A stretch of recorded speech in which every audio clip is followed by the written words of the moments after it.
Congratulations, you guys. Thank you. 4 fantastic seasons. As I told you both backstage, my wife and I binged season 4. You nailed the landing. But it's amazing how you guys met. You met on Twitter. Yes. We did. And it's really one of the few nice things that I feel like has come out of Twitter is this wonderful show. Yeah. I think that's possibly very true. Yeah, it doesn't seem like there's any competition lately for good things that have happened on Twitter. Well, we met when Twitter was nice, right? It was Yeah. And Sharon was already an incandescent star in the UK, but not yet here. And I had seen a show of hers, because I just love British comedy.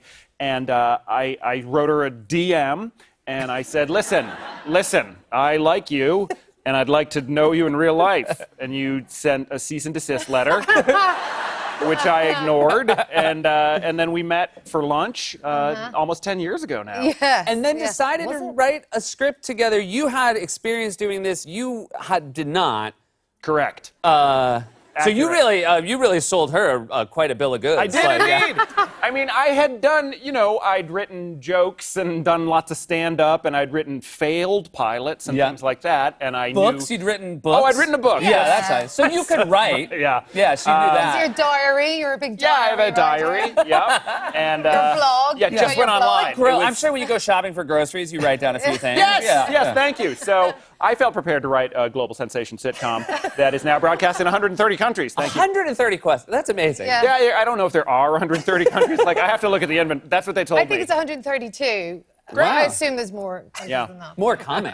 Yeah. And then what was it like, though, the first time you sat down to collaborate? Because obviously you liked each other's style on social media, but that's a different thing when you're in a room It was writing. it was like a weird first date. That you had to work at. Yeah. It's like a date where you decide to break the ice by writing a sitcom about the difficulties of The deeply personal marriage. stuff. Yeah. Like, imagine if we knew each other really well and we're going through incredible difficulty instead of just being new pals who just met 3 minutes ago. It was weird and awkward, but you get over it. I mean, it's weird writing, or it's uncomfortable writing comedy with someone anyway, because you got to really put yourself on the line and be prepared to say funny stuff and not have anyone laugh at it. Yeah. I think the other hard part is being the person who then has to say, I don't like that. That is also that's hard. Not easy either, yeah. I found out that, you had a hard time with, when we used to write it when we lived in different countries. When we would write remotely and Sharon would be like, I'm not sure if we should do this part. I'd be like, oh, really? I would yell at my computer. Because you know how email always sounds worse, but we're in the same room. If she was like, but what if we did it this way? I'd be like, that's a super idea, partner. I think that's,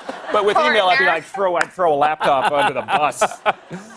For those who don't know, you are on business. You're basically an American man on business in London. You guys have a one-night stand. You get pregnant, and 1 week stand. One week stand. That's right. Yeah. And then you decide to, when you get pregnant, you decide to move to London and have the baby.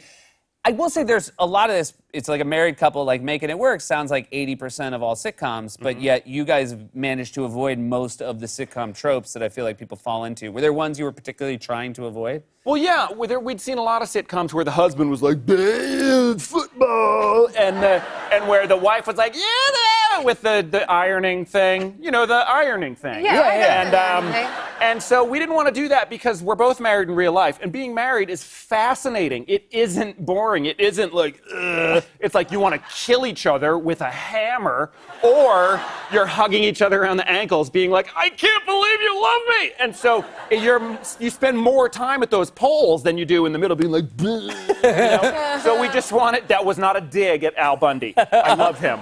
But you know what I mean? We wanted to show what it really felt like. So that was our goal. Yeah. And so, I mean, there's basic things we didn't want in there. Like, we didn't want it to be sentimental, so we didn't really say I love you. Yeah. Except for maybe one. Out of the whole 4 seasons, I think we've said we were allowed to show that they loved each other, but never say. Until the end. There was no cute kids. I mean, there's kids in it, and they are fair cute. enough. They're grand.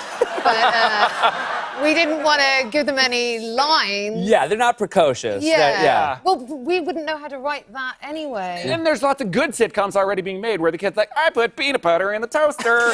And we figured that since those are already out there, we will show a relationship under the stress of having kids, but we don't need to, Oh, and there's no loving sex. There's no nice looking sex. No. There's no sex where we look like we're in love. Yeah. It's just like, it's always like, hurried guess we round. gotta do this. Very negotiated. Yeah. I would say when my wife and I watch it, and again, it's half an hour. we like side-eye each other like 7 times an episode because something. Great. Yeah, her favorite thing that ever happened in an episode is I believe the dog has died. Yes. And you're upset, and you ask if it's, are you upset because the dog has died, and you're upset because the guests won't leave. Yeah.